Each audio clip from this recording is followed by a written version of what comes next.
to the network. And if they just get a request from some random IP address, they need to know more. It's solely up to them to let you know. So that leader node or the other kind of, they're always going to have that authority, or it's elected by the network for each transaction, or so with raft-based consensus, the leader is elected first whenever the blockchain starts. So generally, that's the node that starts. Then after, they remain the leader until they go offline or they fault on some. There's basically a timeout period for the next block to be created. If that block doesn't get created within that time period, then the network elects the leader. And from my understanding, that's autonomous. They'd be elected by the leader. It's selected from the list of people who are privileged to be the leader. Because not every node has to have the permission to be a leader. That's kind of configured at the beginning. And it's a proof of stake sort of consensus, or but it's true. The fact that one node is elected leader is dependent on what, just that they're up, they're reliable, redundant. I forget what the other R's for, maybe there's 3 R's. Reliable, redundant, and replicated, I guess. 8. And as long as, so is it random from there?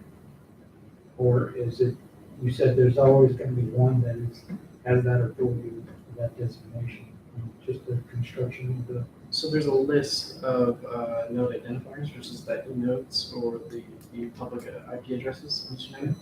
From that list, a new leader can be elected. So not every node has to be a part of that list of eligible nodes. That's where the whole permission part also comes into play.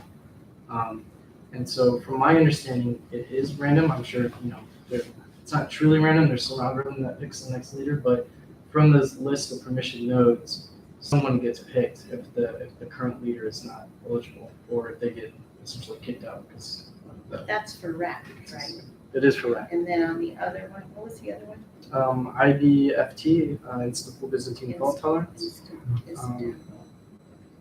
So how do you choose which one to use? Based off of your use case. So this is the synopsis thing that I was talking about that goes into a little bit of detail. Okay.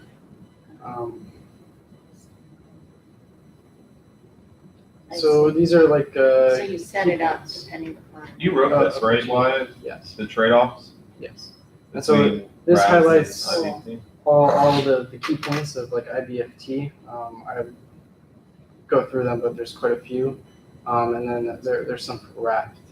And basically, this is going to dictate which direction you go into. There's pros and cons. The biggest pro for raft is that you get faster block time because there's no computation, that there's no verifying that needs to take place. Like I said, the leader creates the next block and then pushes it out and everyone writes it down. But you got lack of security. And so you got the 180 with IBFT where it takes a little bit longer, but you don't have to trust everyone as much. It's more trustless, more regular to the nature of blockchain. And that 2/3 of the network just have to agree, and the network moves on. So you can have faulty actors in IBFT and still have a secure network. Rather in Raft, if a faulty participant was elected leader, everything would go to hell. But there's a lot more that goes into play. And so basically, depending on those pros and cons is which consensus mechanism you choose to use for your core network. I have a question. What happens when the system encounters a NAC? A NAC? Yeah. I'd have to do more research to tell you for sure, but from what I remember, everything just kind of reverses and that transaction gets kind of nullified. Okay. Because it's basically like, hey, there's something wrong with this, and then everything just unwinds and reverts. And you get an error at the end that goes all the way back to the dev, saying that, hey, you tried to submit the transaction, and couldn't process it. Something wasn't right. Are you going to turn this into a Medium article? Could. More research. It would really be, I don't think I've seen a direct comparison like that of the two consensus mechanisms for form out there. in the quorum. They don't have a wiki on their repo, and they just have a markdown. And the markdown is like, it was written like 3 years ago. So Yeah, I thought there was a pointer to. yeah, they're pointers. They're pointers on other people's repos. They have a pointer for Raft. I don't know if they have one for IBFT. IBFT, there's an EIP written for it for IBFT, but there isn't there's no paper for it either. Anyway, yeah, it'd be awesome if you did that as a Medium article. I would appreciate that. Good way to. Nice job. Yeah, Put your name on. awesome, dude. Great. Cool. Very nice job. You want to hit the lights? Cool. So now there's not much left, just freestyling. I want to talk about Ethereum.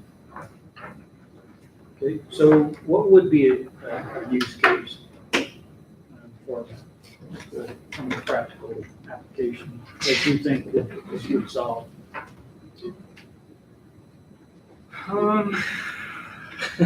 I'd like to think it would make a really good platform for a decentralized password manager, but that's kind of my journey that I've talked on and on with these guys. But Because you said it was an ACL. So that makes a lot of possibilities. yes, I mean, so a general, I guess, good rule of thumb for what would be a good use case for this would just be is you have, I think it's called like a consortium or a collection of people that you trust enough to kind of create this private network with, but you don't trust them forever. You still need some mechanism of kind of like Trust but verify. trust but verify. So, I mean, I trust Jay, but if he says, the sky is purple, I'm probably going to go outside just to You'll- verify. You'll trust them for certain things, but not with others. And I may not always trust him. He may end up doing something one day that falters my trust in it. And so I need a way to actually verify that he's been honest this entire time. And if I discover he's not, well, me and the other nodes, the other participants in the network can decide what to do with that. There can be consequences, whether that's legal or strictly just kicking him out. So I may trust him with one area and not trust him in another. Sure. Or trust So him all the this- time. Makes sense, but then you can define the rules. That's the whole idea. I mean, it's still consensus, right? There's no one person. I mean, yes, the network could be configured that way, but generally speaking, it's a collective. But as party A, party B, party A could say, okay, I'll trust for this particular task. But if he doesn't comply with that task, then you can say, okay, I'm going to choose this other condition. Theoretically, yes. Or just not trust at all. It's controlled programmatically, right? Mhm. Logically. And it's got private transactions So that are not on Ethereum. that's one thing that I hadn't thought about before was programmable access control lists, because you'd have to do that, which is custom code, of course. But this has a whole lot of stuff built on top of it, and PGP that it can work with blockchain. And I'd like to see a really good use case for what private transactions would be really would shine for it, because you can't send money privately to someone because you have to update your balances on the public state, and to everyone else they just have a hash, so they can't update the public state. So you still have that balance, the other person still has a balance. But in this private state, you exchange currency. So it's like the traditional cryptocurrency wouldn't work in that sense. You can't privately send money to somebody because everyone needs to know about that. Right. In order to reach consensus. So I don't really know what you'd really have private transactions for, besides maybe just messaging, because not everybody has to have a message. I thought it would be kind of a cool idea to play around with that password manager, but more for organizations, because it's like, this is where the password manager idea kind of falls apart. But it'd be really cool if everyone in your organization, you can privately share passwords with everybody. And they're going to be encrypted, and only people in your organization have a copy of the password. And then it's like, where's the public part of that? But why a password as opposed to just a public key to decrypt? That too doesn't have to be. I mean, I always like the idea of I don't trust password managers because they're too centralized for me, and that scares me. And I have the dilemma of like some people are open source in school, you can see the code, but other people can see the code and find vulnerabilities and Right. can't see the code. So I really like the idea of a centralized password manager, but and at least from my thinking, it's really hard to get that to work. I thought maybe Quorum could have a role into that with the private forward transactions. And the nature of a password, to me, it's well, it establishes identity because you're the only person who knows that. And it also has those aspects of ACL. At that point, you can have access to whatever, the admin has ascribed to your identity, not necessarily because of your password.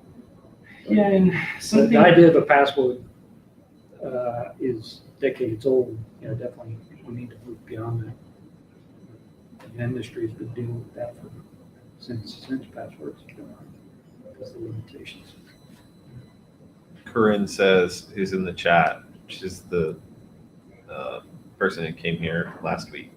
She says, yes, password manager, yes. So I think you have a fan out there for password manager on Quorum. I mean, one possible idea was that, every organization would have their own Quorum network, and it's like all your public transactions would be the passwords that everyone has access to. Your private transactions could be those super admin passwords and stuff. The only problem with that is like, the whole point of the blockchain is like redundancy and security through everyone having a copy of the blockchain. So it's like, does everybody in the office have to run their own node?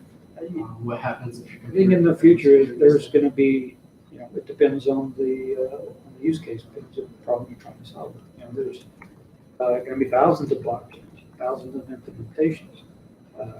Ethereum, because it's a world computer, you just rely on one big blockchain for that. But for other needs, you may have smaller networks that just need their own particular blockchain implementations. So, but, yeah, why not treat it as like a learning exercise to implement a password ACL system? Nobody else is doing it. Definitely be first to market with that. There's a couple of projects I would say ePort is probably the most promising one I've heard of. You mentioned Sovereign. Sovereign. What's the other one? We just talked about it. I'm sorry, that was The identity management, UPort, and then Well, there's UPort, there's Civic. Civic, yeah. Those are all consensus projects. I think I'd look No, at. no. Civic is a separate IPO. UPort is done by consensus or ICO. Civic is Vinny Lenham's baby, and that was a lot of the ICOs use Civic. So Corinne is asking if I could use I could just use one password across multiple sites with this password manager. I don't believe that would be the most secure way to do it. I think you'd still, because if, for example, I think she means like to control multiple sites, like one password to control. Like if I have just one password. one master password, yeah. Yeah. Not a Okay. separate password for each website. Right. Cool.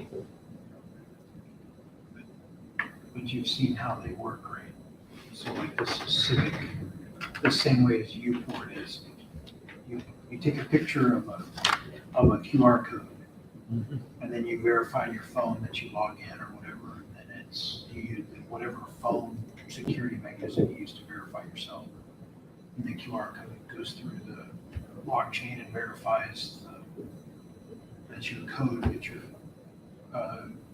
you're you, and then it just reads it off with just reads off the blockchain.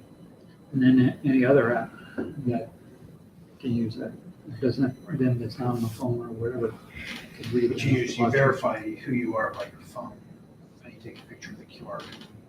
Because your UPort works about the same way. But UPort's only on the test network.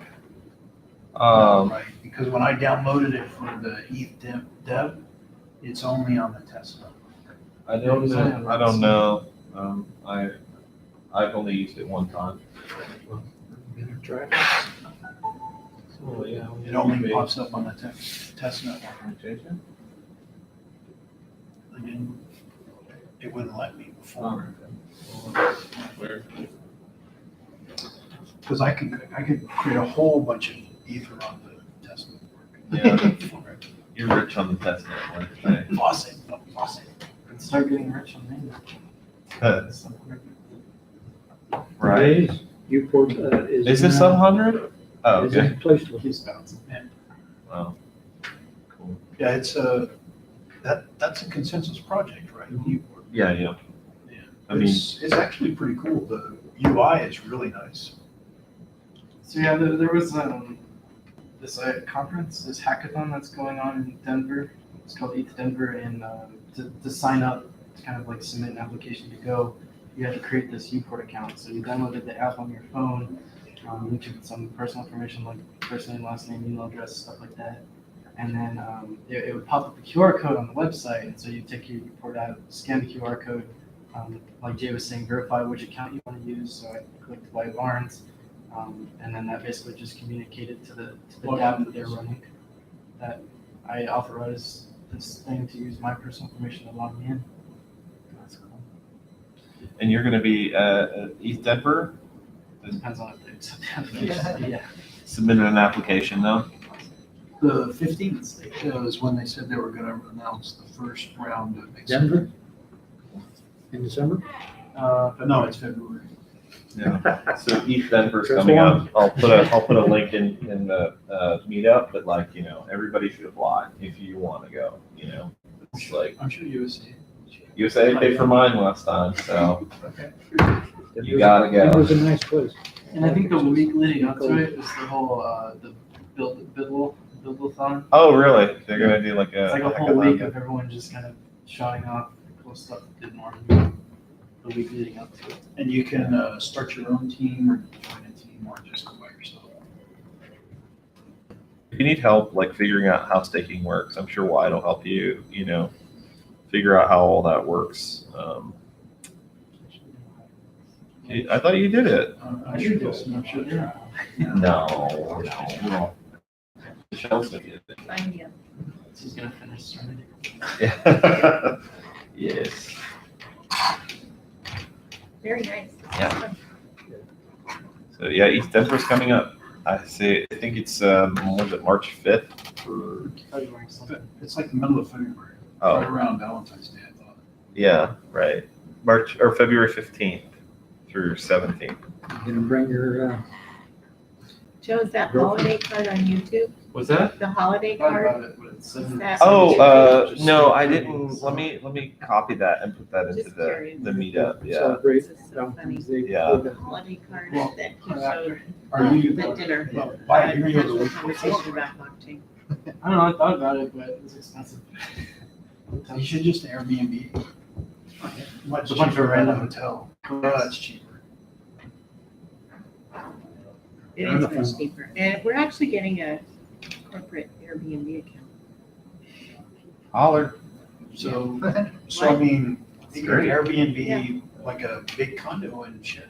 Yeah. With multiple people.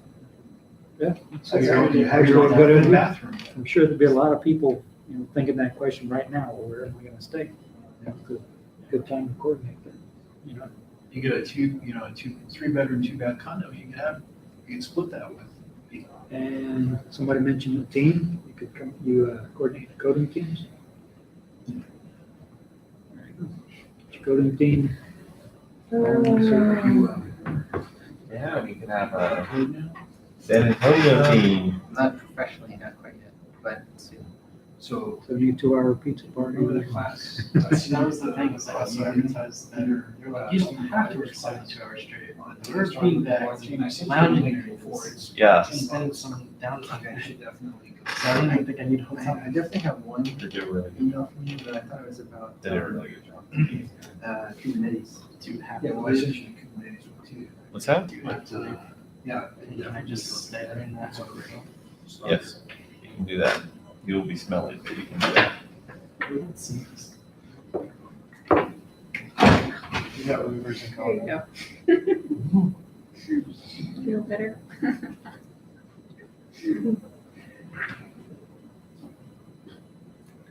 Okay, where's the wine and cheese?